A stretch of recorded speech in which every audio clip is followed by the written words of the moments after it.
So this is my Rebel Rampage plate. I think it's probably what people maybe know me best for. I was the first rider to drop in at the first Rampage in 2001. So I got the #1 plate mostly because I walked up to the table and grabbed a number plate before anybody else did. And so I was the first person to drop in that day, which was a little bit terrifying to be in a judged event. And I wanted to hit something that was totally unique, one of a kind sort of line.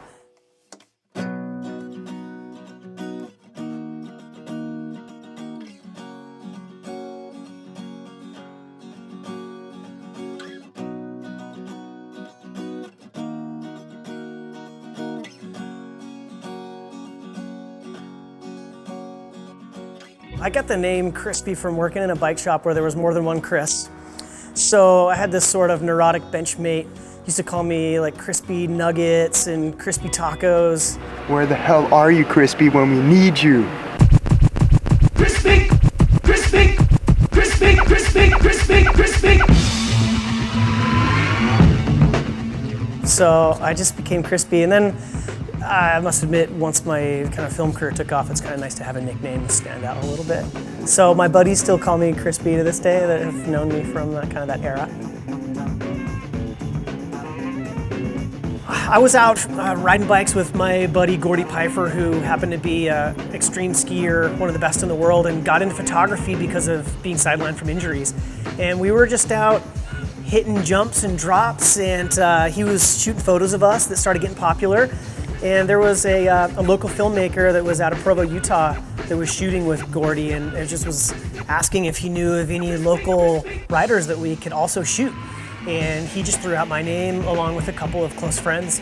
And one day I got the phone call, we just met up and started riding, and we ended up spending every weekend all summer traveling around Utah, northern and southern, and just shooting as much as we could. And we wait all the way until the end of the season until he finally gets everything developed and make an edit. For us, it was like that ultimate sense of freedom and exploration.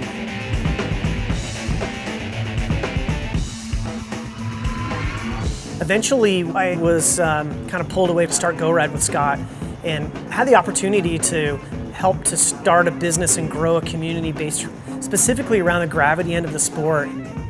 Well, all of this, I don't know if it was ever really on any type of a plan. It was probably late 90s, and Chris and I were already friends back then, and we were going to races and racing downhill bikes, and at the time, downhill bikes were mostly being made by a lot of like garage tinkerers, and we all loved it and we were into it, but they were hard to find and get, so we started buying from some of these small guys to help promote their product, and really that was kind of all I ever thought it would be. We'd sell some downhill bikes, we'd pay for our own downhill habit, and it slowly evolved from there year after year.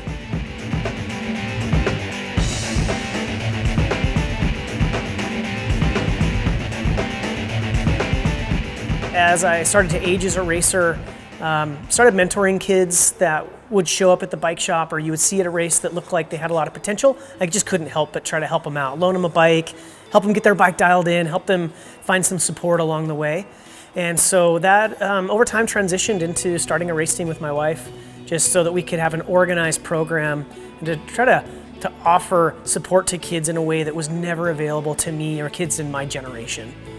So the idea for Racecraft started kind of one of always Chris's dreams, and we just kept talking about it over time. And I was kind of like, so what are we waiting for? You know, like we have this group of kids that we connect with, and Chris's son Tanner is 16, and so at the time he was like 14, and we started meeting all these kids that want to get into gravity, and I'm like, this is the time, like let's do it. So we were able to start our first year, we had like 12 kids, and it just went.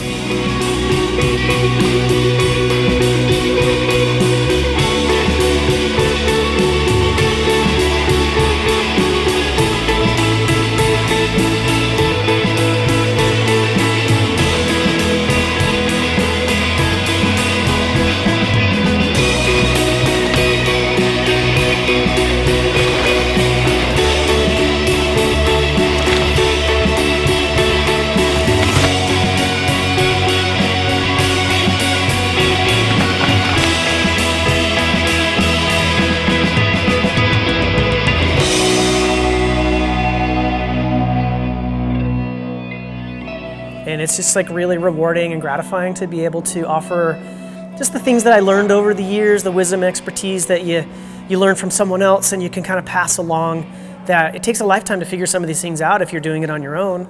And so it feels really great, especially in this area of Utah that like gave so much to me, that I can give back to the kids in this community.